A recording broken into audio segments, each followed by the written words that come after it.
پاکستانی علاقوں میں برسر پیکار عسکریت پسندوں کو $200 ماہانہ تنخواہ بھی دی جاتی ہے. میں دوبارہ عرض کرتا ہوں کہ $200 ماہانہ تنخواہ دی جاتی ہے، جبکہ پاکستان کے جو فوجی وہاں پہ لڑ رہے ہیں ان کی تنخواہ $6,000 ماہانہ ہے. ناظرین، یہ ڈالرز کہاں سے آ رہے ہیں؟ اس کا جواب اسی سوال میں موجود ہے.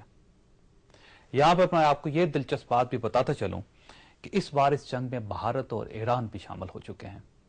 بھارت کی شمولیت کی وجہ پاکستان دشمنی ہے. بھارت کو 61 برس بعد پہلی مرتبہ ایسا سنہری موقع ملا ہے جب وہ پاکستان سے تاریخ کا بدلہ لے سکتا ہے.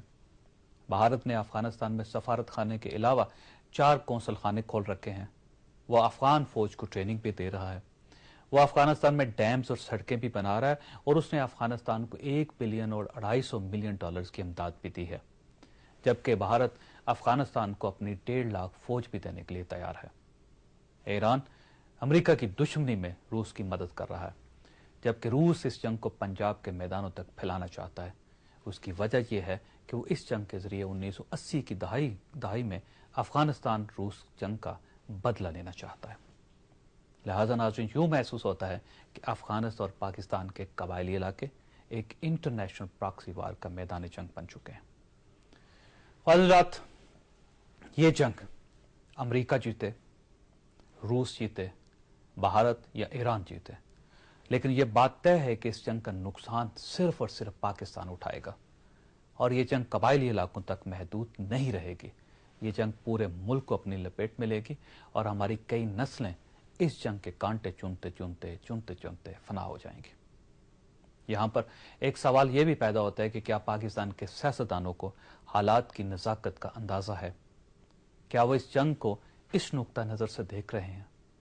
یہ ہمارا آج کا موضوع. ہم ایک چھوٹے سے وقفے کے بعد اس پر گفتگو کریں گے. ہمارے ساتھ رہیے گا. ویلکم بیک ناظرین. ہمارے پہلے مہمان ہیں چودھری قمر زمان قاہرہ صاحب، پاکستان پیپلز پارٹی کے ساتھ ان کا تعلق اور وفاقی وزیر ہیں. ان کے ساتھ تشریف رکھتے ہیں عمران خان صاحب، چیئرمین پاکستان تحریک انصاف، جبکہ ان کے ساتھ تشریف رکھتے ہیں اعجاز الحق صاحب، پاکستان مسلم لیگ کاف کے ساتھ ان کا تعلق ہے.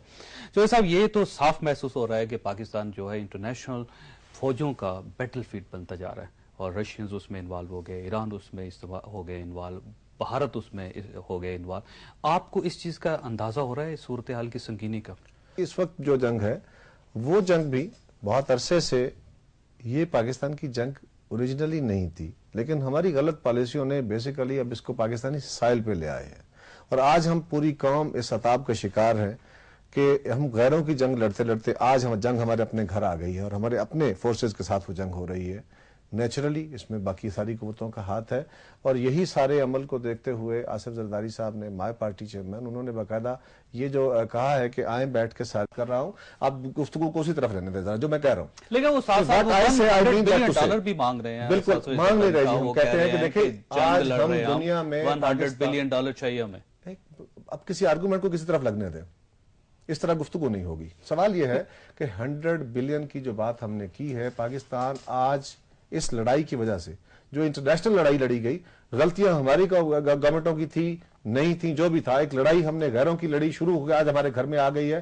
اور آج ہمارا سٹیٹ آف اکانومی یہ ہے، صرف ایک لڑائی نہیں ہے. صرف آپ بندوق کے ساتھ لڑائی نہیں لڑ سکتے، صرف آپ ان کو اس علاقے سے فورنرز کو نکال کے لڑائی نہیں لڑ سکتے. آپ نے وہاں پہ اکنامک سٹیبلٹی بھی لانی ہے، پاکستان کو بھی سٹیبل کرنا ہے. ٹھیک ہے. یہ اگر ہم کہتے ہیں کہ ہم نے اس لڑائی میں پاکستان نے اتنا لوز کیا ہے کہ آج ہمیں واپس گین کرنے کے لیے وہ لڑائی ہماری نہیں تھی. بالکل. خان صاحب یہ بتائیے، آج اگر نقصان ہے تو ہمارا صاحب کا یہ کہنا ہے کہ $100 بلین جو مانگے جا رہے ہیں امداد کے طور پہ باہر سے، وہ ہمارا حق ہے. اس سے پہلے کہ خان صاحب ایک بات کریں، کیونکہ پاکستان معاشی طور پہ کمزور ہوا ہے، اور اتنی جو لڑائی جنگ لڑی ہم نے، یہ ہمیں میرا خیال ہے باہر والوں کو دینا چاہیے. میرا خیال آپ نے بالکل اچھی بات ہے. خان صاحب سے گفتگو سے پہلے چھوٹی سی گزارش کرنی ہے. آپ نے کہا پالیسی ریویو کرنا چاہیے. یہ پالیسی ریویو پاکستان پیپلز پارٹی نے شروع کیا ہے. ہم نے کہا ہے، اچھا اس میں بات کر لیں گے. یہ خان صاحب ذرا اس کے پوچھیں. جی خان صاحب آپ فرمائیے. دیکھیں جی، یہ تو ثابت ہو گیا نا، اس کا مطلب کہ یہ ہم نے جنگ حماقت کر کے لڑی ہے. میں پھر سے کہہ دوں، ہمارا کوئی ہاتھ 9/11 میں نہیں تھا، کوئی القاعدہ پاکستان میں نہیں تھی. ہم نے جو جنگ لڑی ہے صرف ایک ڈکٹیٹر نے اپنی کرسی بچانے کے لیے امریکہ کے سامنے جھکا ہے. لیکن افغان وار تو دیکھیں 1980 میں شروع ہوئی تھی.